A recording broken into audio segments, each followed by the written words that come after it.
Good afternoon to you, alumni and friends. I'm Alexa Dembski, the Assistant Director of Alumni Outreach Programs and a proud 2013 graduate of TU.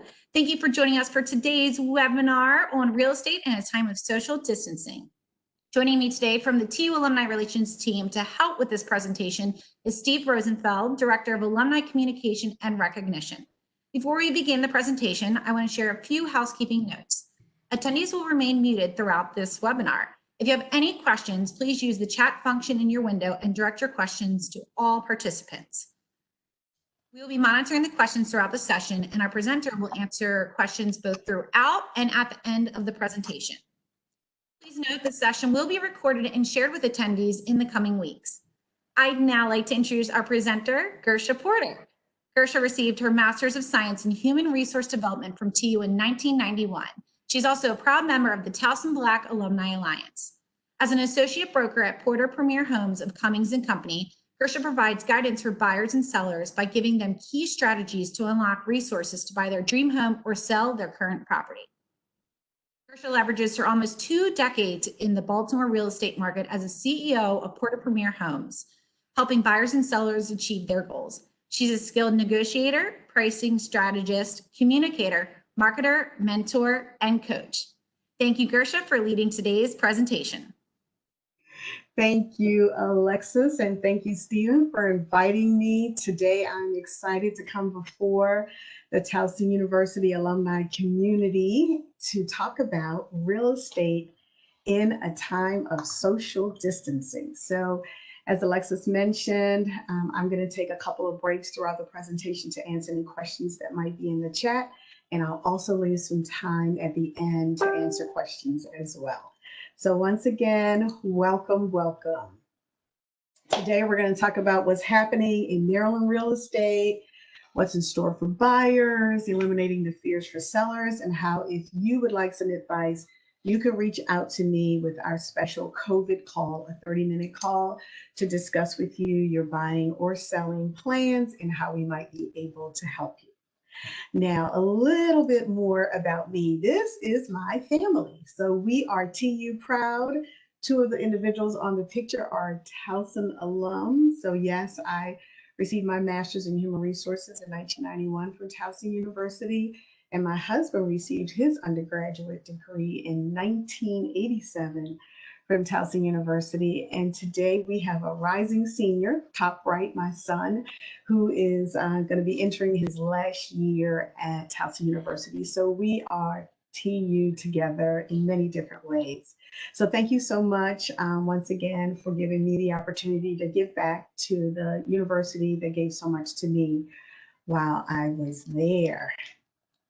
So in terms of what's going on in Maryland, did you know that today there is about 2 months of inventory on the market when compared to 2019, there was 4 months of inventory on the market. Let me let you know more about what that shocking statistic means to both buyers and sellers. On the chart before you, and I'm going to make sure I reference the chart as well as speak to it since some folks aren't online right now. But this information is provided by Maryland Realtors, which is a state association that most realtors belong to, and they provide this amazing information to us on a monthly basis. So this particular statistic, this was gathered in March. We just finished May, so the data continues to be updated as we get that information. But what you will see is that real estate, there are more homes to be sold, about 2.5% more than a year ago. The average price has increased by about 9% over last year. And the median price of homes in the Maryland area has also increased by about 9% compared to 2019. What's shocking to some individuals who are not in the real estate market right now is inventory. So active inventory as well as months of inventory. So I'm going to tell you a little bit more about what that means for both buyers and sellers with respect to the inventory and how all of this ties into buying and selling during social distancing. So it is a seller's market. You may have heard about that. What does that mean? Our inventory is low. There are more buyers than homes to sell them. So specifically in March of 2020, the months of inventory was 2. And what does that mean? It means that it would take about 2 months to sell all the homes that are on the market. That was in 2020. A year ago, it took about 4 months to sell all the homes that were on the market. So that is some really important information to understand, whether you're a buyer or a seller, is what is going on in today's real estate market. So it is a seller's market because sellers have more buyers to select from. And Gersha, we did have a question come in about was the data before COVID-19. What was the question again? Could you repeat that, please? Was the data provided before COVID-19? Well, this data was March of 2019 and March of 2020. So yes, the data were homes that were on the market in March. So COVID was early March. And so I'm going to be sharing some more information specifically about what the market looked like in a few of our jurisdictions in May, okay, because we're in June now. So I'm going to show you some May data, but what you're seeing now was during the beginning of COVID, because we came through the majority of our COVID changes in March, April, and May. So now things are kind of easing up. So yes, this information was the data that was going on throughout the month of March of 2020. Yep, great question, great question. So May statistics, May of 2020. And I work in the primarily Baltimore City, Baltimore County neighborhoods. I also sell in Hartford, Howard County, Carroll County. So the information I'm going to focus on today will reflect mostly when we come to statistics about Baltimore City and Baltimore County. The rest of the information is going to apply for Maryland, because I think I saw a question earlier about Pennsylvania real estate. And the brokers that I work for, I am a Maryland licensed realtor. I am able to connect you with a Pennsylvania realtor if you would like to understand more about what's going on in the market in PA. So definitely drop us a line and we can connect you with a PA licensed, a Pennsylvania licensed realtor. So the statistics in May for Baltimore City, and this is May of 2020, there are about 1,000 homes on the market. The average sales price was around $210,000. It took about 52 days to get a contract. So when you see days on market, that tells you that from the moment the property hit the market until they received a contract, that's what we call days on market. And it gives you a feeling as a seller, well, how long might it take for my home to receive a contract to purchase? And so the average days on market in Baltimore City was around 50. Now, as we continue to talk about data, communities have different days on market, different jurisdictions. So real estate is very local, and we can help you understand what's going on in your neighborhood or your community. In terms of homes sold in Baltimore City, there are about 600 that sold in the month of May. And then the average sold price, or the average price of properties that sold was $175,000. So that was average. It's important to look at this information as you consider, if you're a buyer or a seller, exactly what's going on in the market. So that's for Baltimore City. In Baltimore County, there were approximately 1,200 homes on the market in the month of May. So as you can see, real estate has been moving forward despite COVID-19. Lots of transactions are occurring. Sellers are marketing their homes and buyers are buying. The average list price in Baltimore County in May was around $290. Average days on market from active to receiving a contract was about a month. And the homes that sold were around 700. So as you can see, if you have a chance to look at the slide, the average sale price in Baltimore County in the month of May was around $255.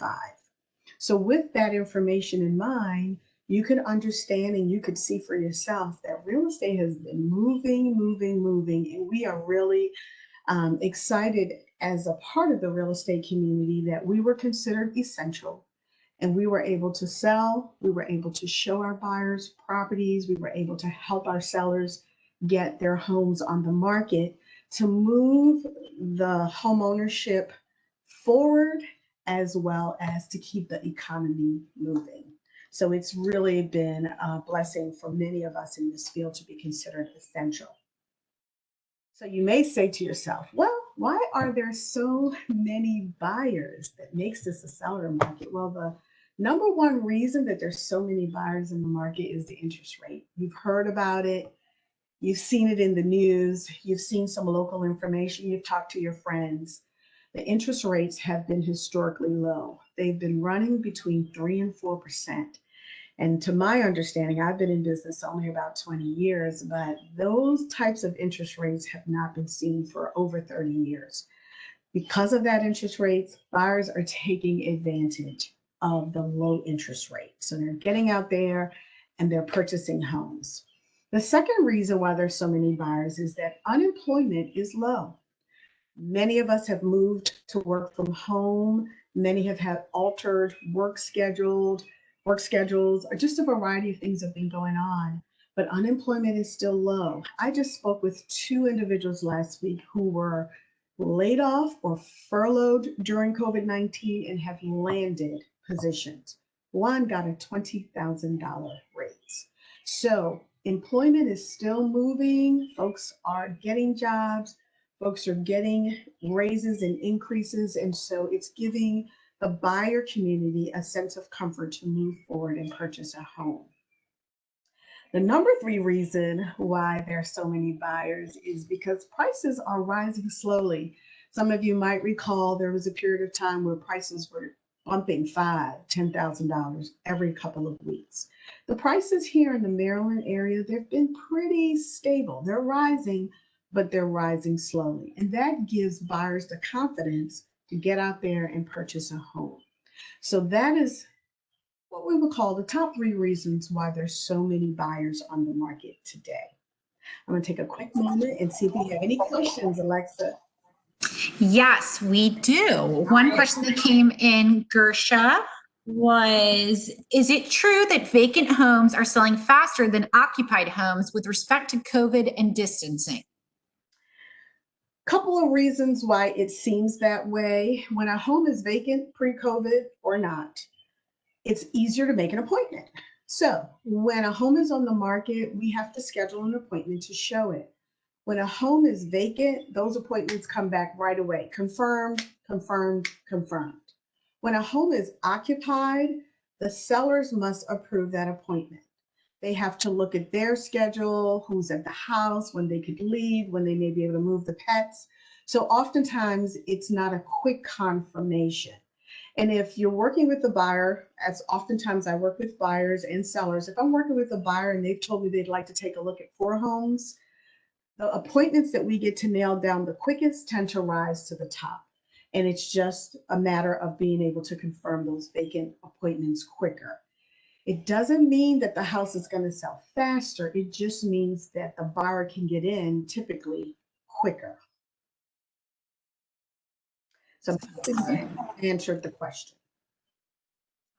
We can ask one more right now.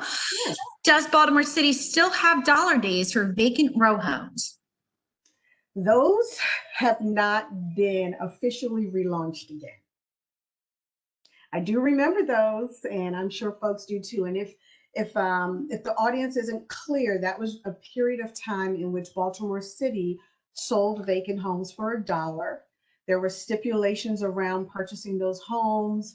The hopes was that the buyer would occupy it, buy it, renovate it, occupy it, fill up the block. And so there's been a lot of conversations about that resurging again and coming back. Any other questions, Alexa? One more came through. Are the transactions closed during COVID-19 due to bankruptcy? Well, what I will say is we don't know that a transaction or a property is being sold because a seller filed for bankruptcy. What we know is the house is on the market. Now, a house could be listed as a standard sale, It could be listed as a foreclosure or an REO, and that seller may have filed for bankruptcy, and that would have been months ago, because it does take many, many months for a home to hit the market when the seller foreclosed on the property. And then the third kind of these are distressed properties. The third kind of property, or second kind of property that's a distressed property, is a short sale. So there may have been homes that have settled during COVID-19 that were listed as short sales, but those sellers began that process before COVID-19. It takes months for a seller who needs to sell their home for less than is owed on the mortgage. That's what a short sale is. For a seller to move forward to sell their home as a short sale, they have to take quite a few steps with their lending institution to walk through the process, provide the documentation, and then get approved to list their home as a short sale. And then once it's listed as a short sale, it could take months. I have a client right now, we're in day 85 of being under contract, waiting for the bank to approve. It's my buyer, waiting for the bank to approve the offer we submitted 85 days ago. So hopefully that gives you a sense that aside from a standard sale, the sales that somebody who may have filed for bankruptcy takes a number of months before it hits the market. So I'm not sure that we would have seen those properties March, April, and May. Thank you, Gersha. And please, you all can continue to ask your questions in the chat box and we will answer them throughout, but please continue. Awesome. Well, thank you again for those questions. Those are great questions. So for our buyers, we did tell you we would talk a little bit about down payment and closing cost assistance programs. These are programs that help buyers who may be short on cash for their down payment, which could run anywhere from 3% to 5%.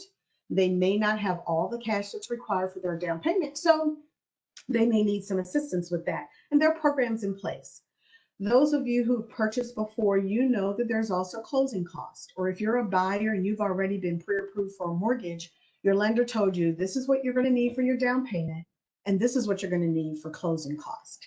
And it could run around 3 to 6% for the closing cost. So there are some programs in place, and the Maryland Mortgage Program, and you can Google them, the Maryland Mortgage Program is in place to help buyers on their road to home ownership. And on here, I'm not going to touch on each of these. I'm going to highlight one of these programs. There are many, many programs. Some you may know individuals that work, let's say for Johns Hopkins, that work for LifeBridge, that live in Montgomery County. There are all those programs, but the one I want to focus in on is the Maryland Smart Buy 2.0 program. And it's 2.0 because it has been updated and revised. So if you've heard about it before, it's changed. This particular program allows buyers who have student loans the ability to eliminate up to $40,000 in student loans. There are criteria to be eligible for the program, but when you leave that closing table and you have the keys to your home, you have eliminated your student loan if it was $40,000 or less. I'm excited to be able to share that because as Towson University is one of the premier universities in our area that graduate teachers, we want you to know that there are programs out here to help you eliminate those student loans. Whether you're a recent grad or you've been around for a while, you've been chipping away at that loan, but you still want to eliminate it, there might be an opportunity for you to take advantage of that when you purchase a home. So Smart Buy 2.0 is the program through the Maryland Mortgage Program that allows you to eliminate up to $40,000 in student loan. Isn't that like awesome? Any questions about down payment and closing cost assistance program? There are many more.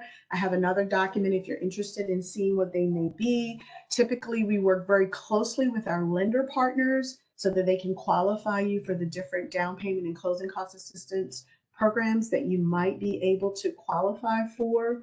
And I also want to just take this moment to dispel some of what you're hearing in the news. I know that very early on during the beginning of the COVID-19 pandemic, you heard that some of the lenders had increased the down payment requirements to 20%. And some of us haven't seen 20% in years. Well, that did happen, but the same lender still had other programs available in which the buyer would be able to put 3% down, 3.5%, which is an FHA loan for most lenders. 3.5% of the purchase price is typically what a buyer who's purchasing a home with an FHA loan would need for a down payment. So as you can see, that could be very affordable for our buyers today. And it's going to be really important to have conversations about your particular situation, your credit score, your cash on hand, your debt to income ratio, what communities, what areas you're interested in purchasing, what programs, just like you see here, that you might be eligible for. So all of those conversations are really important to have. And you're going to see a link in the chat, and we're going to provide it for you as well. You can schedule a COVID call. It's a 30-minute call, no obligation. We can have a conversation about your particular situation to see, are you ready to buy? If you're not, what could you do to get yourself in a position to take advantage maybe of some of the closing cost assistance programs, but absolutely the low interest rates that we have today. Any questions? I'm going to take a pause right there. All right, we did receive another question. It is a multiple part one. And it said, how do you help buyers who are COVID cautious and concerned about viewing properties during these times? How can you reassure them that it's okay to enter homes? Okay. So I'm going to be talking a little bit more about the safety precautions that we take as realtors. So we have specific protocols that we as realtors take when we are working with buyers to take them into properties. We are masked, we are gloved, we use sanitizers. I am not able to 100% assure anybody that they would not be exposed to COVID, just as if we were to go to a grocery store or some other settings. So it's really up to the buyer to be comfortable to get into the home. But we do have some things in place that have started since COVID-19, and you will see that very often as you're looking online for homes today. In addition to photos, which in Maryland, we're able to put up to about 100 pictures online, video has almost become the standard so that buyers can get the sense of, as soon as they walk into the door, you make a right, there's the dining room, you make a left, there's a living room. You get much more of a feel of touring the home as though you were walking through it. So what that has helped us as buyer realtors do is reduce the number of homes that we're taking buyers into. Because aside from the pictures that they have an opportunity to see, the remarks that are written about the properties, I reach out to realtors, the listing agent, anytime I have a buyer who may have a question about a property, if the information that's provided isn't clear about the heating system, about the HOA, any of those things, we reach out and get as much information as possible before we actually go into the property.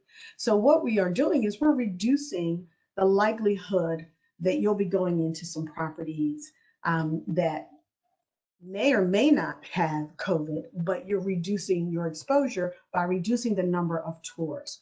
So we can't assure you 100% that you would not be exposed going into a property, but I have been actively working since COVID, and I take the precautions as I enter into properties, and we do the same for our buyer clients. We open the front door, we open the pantry door, we open every door that there is. You're not touching it. You're not touching any surfaces when we enter the property. And then shortly, I'm going to tell you what the sellers are doing to give you a level of confidence that the house is as COVID-free as possible. Great question. Great question. And you can continue on, Gersha. Awesome. So what are sellers' fears in the market right now? As you know, this is usually the busy season. This is usually when real estate kicks off around April, May. But just like many, many things in life, we've had a lot of delays. And so real estate has had a little bit of a delay as well because sellers have been fearful about putting their homes on the market. One of the fears that many sellers have if they have pets is, what do I do with my pet? Doggy daycares have been closed. Some pet or dog parks or pet parks have been closed. So the normal suggestions about, hey, take the dog out for a walk, the dog is going to be gone all day to a doggy daycare, those kinds of things are not in place as frequently as they were pre-COVID. So that is one of the fears of sellers is, how do I handle the whole pet situation? We know that many, many students are learning online and they're home.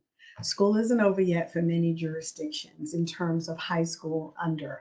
So children are still at home and they're still learning. So sellers are wondering, what do I do? My student needs to log on at 1 o'clock. My student needs to log on at 12. What do I do when somebody might need to see the home? So that is a legitimate fear, and that is something that we are considering when we make appointments as realtors. It's something we're considering as we continue to be flexible with our sellers. Whether you represent a seller as a realtor, they'll call me, oh my gosh, I have an appointment, the kids need to be on. Don't worry. I call the buyer's agent and I say, hey, right now their kids need to be online from this time to this time. Can you come at another time, before or after? So we're all working together for that end result. And we know what that is. The end result is to connect the buyers with the sellers so that the seller can sell their home and the buyer can buy their home. Sanitizing. Sanitizing is key for both of our sellers to protect their family that live in the home, as well as to protect the buyers that would be coming in. So when we work with sellers who are going to get their homes on the market, we give them the same advice the CDC has been giving all of us as we continue to maneuver through COVID-19. And that's going to be to wipe down surfaces. And surfaces are being wiped down. Many of the procedures that sellers did prior to COVID-19, they've just ramped them up. They're sanitizing in between showings. They're sanitizing every day. They're reducing the likelihood that even I have to open doors, because when we get to the property, the closet doors are open, the lights are on, we don't have to touch their light switches. So lots of advice is being given to my seller clients as they move to put their homes on the market so that they could be comfortable that they are not exposing buyers to any potential COVID-related viruses, as well as that buyers aren't coming into their homes. It's hands off. Please don't touch any of the surfaces so that we can get through the property, take a look at everything, and make the best decision about purchasing a home. Another thing that's been kind of a wrench in the process for some of our sellers is, in the past, when sellers sold homes, they have an apartment, they go to the local coffee shop, they'd go to the local restaurant, and they'd kind of hang out or camp out for the day or an hour or two. They would even go visit a friend. They would even go visit a neighbor during a showing. But we all know that that's changed. There are not as many friends and relatives that we can visit anymore while our house is being sold. And we as buyer's agent know that, we know that as well. And so based on all of these information, all of this fear, we're working together to make sure that the sellers have the maximum number of showings that can possibly happen around their pets, around the students who have to do at-home learning, around the safety precautions, as well as around the fact that there's so many businesses that don't allow us to just pop in anymore as we used to in the past. So we are aware of some of the fears that the sellers have in terms of, how do I move forward to sell my home? And as a seller's agent, we work with you to alleviate those fears. Not everybody has those same situations, but depending on what yours might be, we work with you to come up with some ideas of how that can best be addressed. There are even some periods of time. I have a seller whose dad was ill, and we decided to just do a blitz, a 2-day period of time where there were just showings. She took dad out. and it was showings. One of the things we're able to do in Maryland is we're able to list homes as coming soon. So they haven't hit the market yet. We get an opportunity to allow our colleagues to know it's about to hit the market. And then when it does, we oftentimes will have instructions. And so realtors will know, hey, I can bring my buyers on Saturday. There's going to be a window from 9 a.m. to 4 p.m. where appointments will be scheduled so that you can come in. The seller is comfortable. They're not in the home. Even agents are present to help facilitate the process to make sure there are no overlapping tours during the same time, making sure folks are abiding by all of the CDC suggested regulations around being very cautious and conscientious during COVID-19.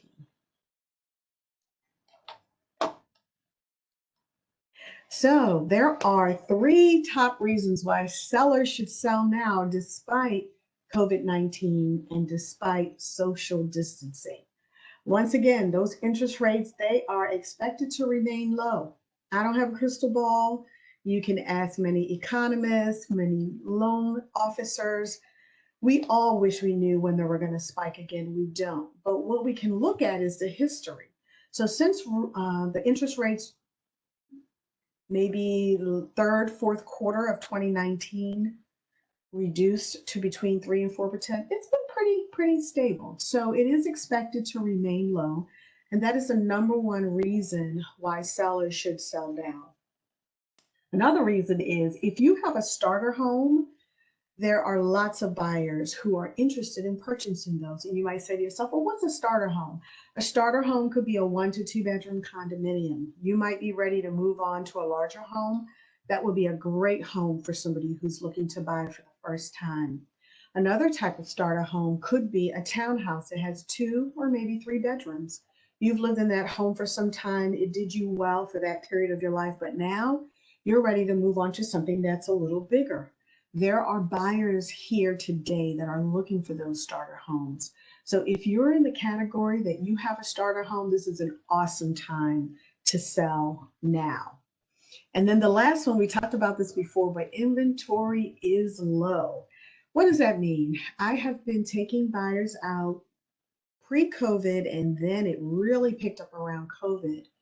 We still are in a situation where multiple offers are occurring. And what does that mean? That means that when a seller puts their home on the market, typically in the first couple days, many buyers are looking at that home and they're going to submit an offer. When they submit an offer, you as the seller don't just get 1. You may get 3. You may get 5. I've competed with 8 offers when I wrote an offer for a buyer of mine. So multiple offers mean that the seller will receive the best and highest offer that a buyer can submit.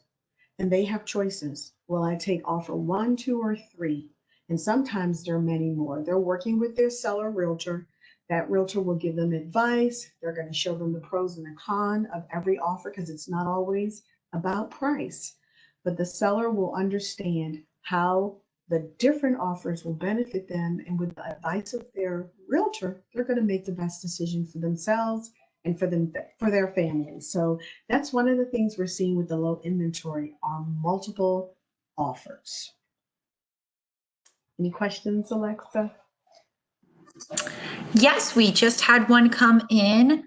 Can you please explain ground rent versus fee simple? Okay, that is a question that we do get a lot. And it's in Baltimore City, Baltimore County. I've sold county properties that have ground rent. Ground rent is when the property that sits on the land, the property is owned by the seller, but the land is owned by someone else. That's when we have ground rent.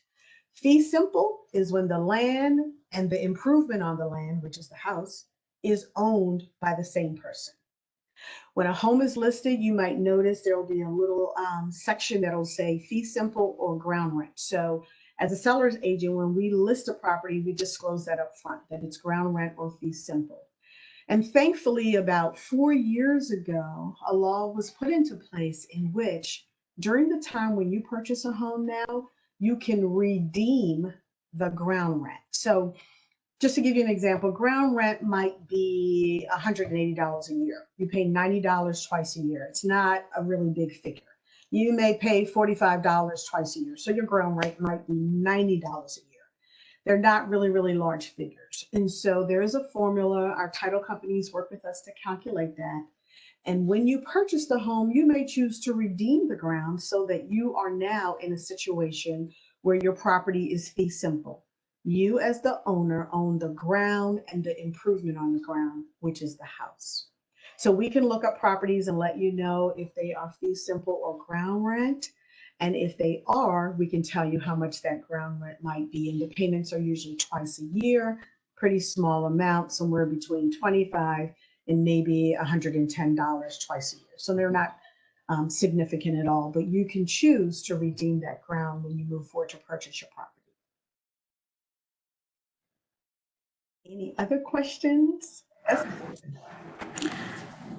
And we do not have any right now, so you're good to continue. All righty. Well, thank you again. And that's a great question because a lot of buyers assume that ground rent is only in Baltimore City, but it is in the county and some of the surrounding counties as well. All righty.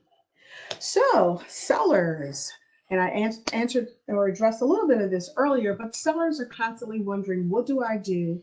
And how are you going to help me sell my home during social distancing? So we do have these strict protocols, appointments only. Nobody's just going to show up at your house. Under normal circumstances, nobody just shows up at your house. But with social distancing, we are very, very cognizant of appointments. And it happened to me about 2 weeks ago. It was raining. I started in Baltimore County showing a home, ended up in Hartford County, and we ran late. So when we got to the property with my buyers, there was another buyer waiting in the car. And then this agent pulled up and she asked me, hey, what time is your appointment? And I said, 2 o'clock. And it was 2:30. And she said, well, I have a 2:45. And I said, okay, you can go ahead, because I was late. And it happens just for a variety of reasons. So as real estate professionals, we're very cognizant about appointments. It was an occupied property. We knew that the seller had left to allow for the appointments. So we work with each other, we cooperate, we're respectful of each other's time, and we move forward to make sure that our buyers, and my buyers, they were able to see the property. We just stayed in the car a little longer until the other party came out. So appointments are critical during this time, and that realtors respect each other if we're running late, if we're running early, and that we respect the sellers if we're running late or we're running early. So we do have procedures in places. We have apps that we use. We have a way to reach out to the sellers sometimes, and sometimes to their agents, just to let them know what's going on. So that's in place. 3 people only. You may have heard of this. In real estate right now, only the decision makers are asked to come out into our properties. In the past, you may have had a buyer with their mom and an aunt. Today, we're asking for 3 people only, and that includes the realtor. So you may have the realtor, the buyer, and mom, or you may have the realtor and a couple. One of the other things that we're asking is no children. And what does that mean? It means that buyers need to make some arrangements so that their children are not accompanying them to the showings.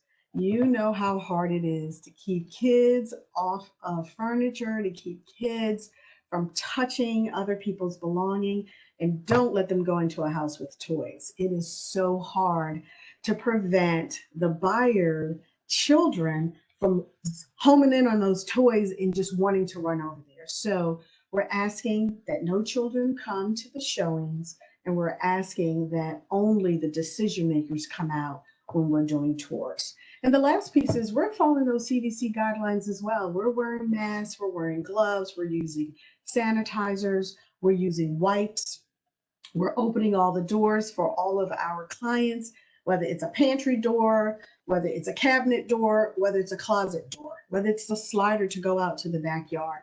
So we as realtors are minimizing our clients touching surfaces when they enter our property. So as a seller, You want to be confident that the realtors, we've had lots of training, we have had lots of team meetings with the brokerages that we work for. We get information from the biggest governing body, which is the National Association of Realtors, on down to our local boards about what we can and cannot do. And it continues to evolve. So the information we had 2 weeks ago, it's changed. And we have to constantly stay on top of what we can do. So we are abiding by very strict protocols when it comes to showing properties to buyers. Any questions, Alexa? We had one come in. Is it a good time to get a second home or investment property? Good question. Good question. So I'll address investment properties first. If you were looking to purchase an investment property, you may be buying it cash, or you might be using a loan. If you're using a loan, great time. Interest rates are low. Same thing applies to you. Typically, as you may know, investors have to put more money down. However, the interest rates are low. So I would say yes if you are using a loan. If you're using cash to purchase an investment property, so you're going to buy it cash, could be some different scenarios. You may be buying it cash, and then you're going to use some other funds to make improvements if it needs improvement. There are even properties on the market today, and I'm seeing them on the multiple list, that have tenants in them already. And the tenants are in a lease, and the lease isn't up for 6 months or a year. If you're an investor and you're looking for a property to buy that's already tenant occupied, that's an option too in this market. So you may see that as well as one of the ways in which you may want to move forward to buy your investment property. There are lots of ways to finance investment properties. So if you'd love to talk a little bit more about if it's a right time for you, definitely schedule an opportunity to talk with us, and we can see what your scenario is like. Second homes, it really depends on where you're going to purchase those. Most people that I hear of that are going to buy a second home tends to be more of a vacation home. So if you're looking in Maryland, because I can really only speak to Maryland real estate, if you're looking to purchase a second home, let's say in Deep Creek or in the Ocean City area or somewhere else that would give you an opportunity for vacationing or getting away to a second home or living in a different type of home that you live in on a regular basis, then we want to take a look at those. There are financing options for you as a second homeowner, and that's when we work with our lender partner to work with you for this best strategy. Do you want to take some funds out of your retirement account to make the purchase this time? Do you want to take some equity out of the current home you have because your interest rate might be in the, if you have a 5 in front of your interest rate or a 6 in front of your interest rate, you might want to look into refinancing. And when you refinance, you might find out, hey, I've just freed up a couple $100s a month. Maybe I will buy a second home. So I would say if some of those scenarios spark a question for you, this might be a good time for me, then yes, it may be a good time for you. So those are some of the considerations if you are looking to do a purchase of an investment property that you may plan to rent out, or if you're looking for a second home. And I think during COVID, a lot of folks begin to think about, wow, if I had another place to go during this stay-at-home order, it would have been nice. And so as a result of that, we have buyers now thinking about, maybe I'll get a second home for situations like this, and maybe I'll be able to make some money while I have that as well. That's a great question. Thanks, Alexa. You are welcome. And I do have a couple more questions, but we are going to let Gersha continue with her presentation and hold them for the end of the session. Yep, and I'm almost done. So a number of you may have followed Dave Ramsey and still follow him. So I just wanted to, in terms of some parting words, share a little bit of what he's communicating to the nation right now, is that equity is unlikely to decrease through 2020. And some sellers are fearful of that the properties they have now are going to plummet. The next thing that he'd like us to understand is, from what we can see, this real estate market isn't going to crash like it did between 2005 and 2010. And that's because there was a lot going on with the mortgage industry. Right now, we have far-reaching, far-sweeping other circumstances that are going on that are not only real estate related. So the crash that some people are sitting around waiting for may not happen. And then regardless of the neighborhood that you live in, I sell in all price ranges. There are buyers that are interested in the house that you have. So if you're thinking about selling, definitely schedule a call with us. Let us show you what the homes that are near you, within a mile from you, have sold for, what they're on the market for, the condition of the homes that are on the market. So you have all the information you have to make the best decision that you can about selling during social distancing or purchasing a home during social distancing. And I just want you guys to know you can connect with us on Facebook at Porter Premier Homes, on LinkedIn, Gersha Porter. I'd love to connect with all of my Towson alumni. And I'm also on Instagram at Realtor Gersha. Let's schedule your COVID call today. There's going to be a link that's going to come out with the video for those of you who've registered. It's also in the chat if you'd like to talk. I have 30 minutes set aside for all of my fellow Towson alumni or anybody else who hopped on this webinar today. You can also just send me an email at hello@porterpremierhomes.com, and my telephone is 443-744-0206. And I'm going to tell you, it's been a pleasure working in the Maryland area. I've had the blessing of helping a lot of Towson alumni purchase homes as well as sell homes. And I am actually now on some second generation Towson alumni. I have some friends whose kids have gone to Towson University. I'm working actively with a Baltimore County teacher now who's a Towson grad, and she's my friend's daughter, and she is moving forward to purchase her first home. So excited to continue to be of service to the Towson University community. And I'm gonna now go ahead, Alexa, and let you let me know if you have any other questions.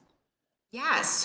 Is it better to show a vacant house with furniture or without it? Or do you recommend renting a storage locker to hold the furniture? Okay, so I think I'll answer that two ways. If the house is already vacant, you've moved away and your home is vacant, and you took all of the furniture because you needed it at your next home.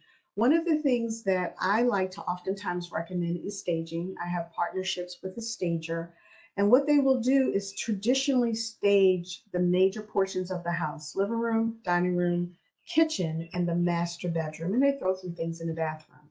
What staging allows the buyer to do is envision themselves in the property without all the personal belongings of the seller. And as you know, we all have our own taste in furniture and decoration. So when you see a staged property, it's very minimalist. There's not a lot of knickknacks. There's not a lot of decoration. But what it allows you to do is really get a feel for the sofa. It gives you a feel for, okay, this is a queen size bed in this bedroom. I have one, 2 nightstands, it's going to fit well. So if you are selling a home, you've had to move your furniture out because you've taken it to your new home, one of the considerations is to stage it. It also looks amazing online because a bunch of empty rooms really doesn't grab a buyer's attention. And 90% of all buyers, they start their search online. They're looking on the apps, they're looking online, and they're going to be grabbed by a well-staged home or a well-decorated home that lets them see, hey, this kitchen is really nice. Look at those light fixtures. Wow, they have a sofa and 2 end chairs. Yep, I have those same pieces. I think this living room will work well with me. So that's what I would recommend if you have a vacant home. I think the question about a storage space is sometimes the complementary recommendation when you're going to sell your home and you just have a lot of things, because the less items in a room, the bigger the room looks. So we live differently than we need to have our homes show when we're selling it. So I've worked with sellers where we give them the advice, and I bring my stager in. Some of it is my advice, but I bring the pro in, and they will take a look and give you some recommendations of items that, yes, you may be able to put into storage. If you have a home, I was at a seller's home yesterday, we're preparing it to list. she has a 2-car garage, and what we're going to do, because she's already moved out, we're going to use the garage. So although it's great for a buyer to see, yep, this is an amazing 2-car garage, it's also a very economical way for a seller to store the items that they no longer will have in the home during the showing. So it takes time. Somebody asked me yesterday, oh, do you think it's going to be ready in a week? Most sellers will say, oh, I'll be good in a week. It takes a while because you've accumulated so much, oftentimes in 10, 15, 20 years living in a home. It's happened to me. I've moved, I've sold homes, and whew, we have more than we think we do. So it takes time because life is going on. You're working, you're caring for children, you're caring for parents. And so you're, trying to find some time to declutter. So decluttering is key. It may involve taking some of your items to a storage facility or using a garage. And in other times, it's just a matter of making it look as neat as possible so that the buyer can have a view of themselves living in the same property. That's a great question. All right, we have an additional question. Just like any professionals, I know there are good realtors and better realtors. What should I look for in a realtor as a buyer, and how does experience serve those of us looking for a better realtor? Okay. Tell me the first part again. The first part of the question. Sorry, my links are jumping around. Okay. What should I look for? What should I look for in a realtor as a buyer? Got it. Okay. I would say when you're looking for a realtor and you're a buyer, you want to look for a realtor who is as straightforward with you as possible, giving you all the information they can when they can. A realtor who will go the extra mile and do some research. We can't be experts in everything. So there are some communities that we may not know all the information on. So I think a realtor who will do the research for you and circle back. A realtor who is knowledgeable about the down payment assistance, the closing cost programs, some of the nuances when there might be ground rent. So having a realtor who has had some experiences in helping buyers secure properties for themselves, they should be able to give you some examples. One of the things that I like to do, and it's out there on websites, but I am absolutely comfortable in giving my buyers, some of my buyers to call and talk to as references. I do a lot of posting testimonials on my socials, but I have many buyers who have raised their hands and they're comfortable giving references. So I would say check some references when you can. Ask the agent much about how they could give you as much information as possible. Another key piece, I believe, is being able to communicate with you. I text a lot. In real estate, we really need to email a lot of our formal communication. So being able to see that they are reaching out to you via email. So that communication is key. Talking on the phone is key. Everything cannot be explained or communicated in a text or an email. So I'll get a text. Hey, I say, hey, do you have 20 minutes to talk? Or can we talk at 5:15? Or what time do you get off? So I think a realtor that makes themselves available during your transaction, because that's when you have many, many questions, many scenarios. A realtor who's open to some of the other individuals that might be involved in your transaction, be it a partner, be it a parent, be it somebody that's your trusted advisor, and bringing them in. I think a realtor who's comfortable with those parties as well is a good sign that you have a good realtor. I can go on and on about the realtor. But the second part of the question was something about experience, right? Yes, it was about how does experience serve those of us looking for a better realtor? Okay. Well, I'll tell you, experience comes into play when there's a variety of scenarios. There is no two transactions that are the same. Why? Because we have different people involved as buyers, as sellers, title companies, lenders, home inspectors, appraisers. Those are just some of the individuals that are involved in a real estate transaction. And I have never had the same 5 people. because every buyer and every seller is already a different and unique person. So a realtor who has gone through many transactions have probably dealt with a variety of communication styles, a variety of personalities, a variety of types and styles of homes, condos, townhomes, HOAs, front fee. A lot of realtors who may not have sold in a community that is less than 10 years old may not know what a front fee is.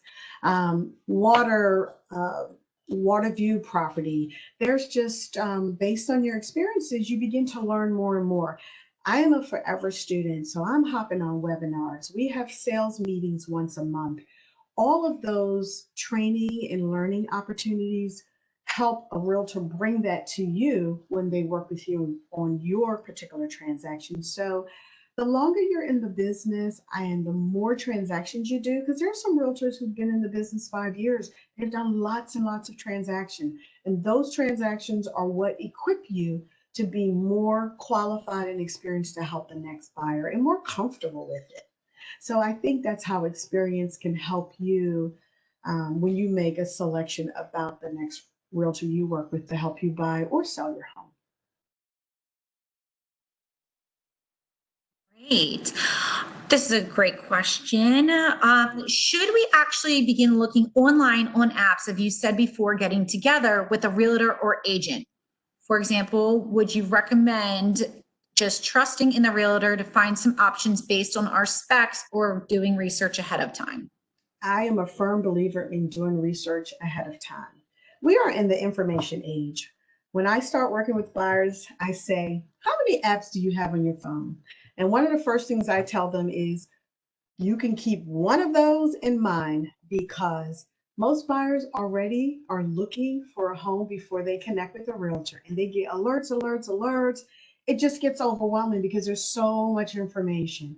But when I start to work with a buyer, we have a consultation where we nail down the top requirements that they're looking for in their home. And I'll say, have you seen any homes that meet your requirements? We'll look those homes up right away, right online. I'll let them know the status. It happens sometimes that buyers will send me homes. Oh, I found the perfect home. What happens in the multiple list system, there are notes that are out there for the public to see, and then there are notes for us as realtors to see. So I always say, let me take a look at it. I'll look in the MLS and there's going to be information for us. It might say mold in the basement. It might say this is a short sale, and you didn't see that because it's not marketed to buyers that way. It's not disclosed to buyers that way. And that's really why you need a realtor, because there's information that's communicated to us so that we, as we represent our buyers, we move forward with giving them as much information as they can to make the best possible decision. I just had a conversation with a buyer of mine the other day, and we were looking together on the MLS, and they saw a home. It looked amazing, but as you looked at the side of it, I noticed the top of the gas station. They didn't see it. I said, look back at picture 32. Let's look again. Let's zoom in. There it was, the gas station. So although the property looked appealing in terms of the inside, the backyard, the front yard, they have two small children, and it was next to a gas station, and it got off. They said, nope, take it off the list, take it off the list. So that prevented us from going over to a property that would not have met their need, not so much the price, the layout, the features of the property, but where it was located next to a gas station. So I think that apps are amazing. Most of the time, if you're not familiar with the community, I'm going to recommend drive by it, take a look, see where it's located. Because when we work with sellers and we work to sell properties as realtors, we're going to show you the best features of the property. And if you drive by the property, you will then notice, oh, it's next to a gas station, or oh, it's 2 blocks down from something else that might not be desirable for you, and only you can make that decision. Yep. So apps are good and research is good ahead of time, but then we work with you with the app as well as the information that's on the multiple list to let us give you as much as you can, much information as you can to make the best decision for you and your family. And we have one final question. How does Gersha's experience serve those looking for a better realtor? So I'd say Gersha's experience would serve buyers and or sellers because I have worked in the Baltimore metropolitan area. I'll say that. I have a house now under contract in Abingdon. So one is I am open to working and serving my clients no matter where they may live in terms of where they want to buy or where they want to sell. So that is one of the things about working with Gersha as a realtor. Another plus about working with Gersha as a realtor is I have a network, and it's been a huge plus in terms of my business, is that the network of individuals that I've been able to work with over the years, they tell their friends and their other friends. So when I am looking to work with a buyer or a seller, I'm pretty confident that there's somebody who could tell them I did a great job for them. And if I didn't do 100% great job, there might have been a reason why. They can explain it to them. I'm happy to address it as well. I give recommendations for home warranties. There's no perfect home, and home warranties help you with some of those unplanned home repairs that come up after you've purchased a home. It helps sellers when their homes are on the market. So all of the resources that I've become exposed to over the years of working in real estate and all of the new resources, the new technology, I work real hard to stay abreast. I love learning more. I hop on webinars all the time. I network with colleagues. I have colleagues that I cheer them on. I see them doing things. I ask them questions. So I think the student in me, the forever learner in me, allows me to be a better realtor for both my buyers and my seller clients. All right.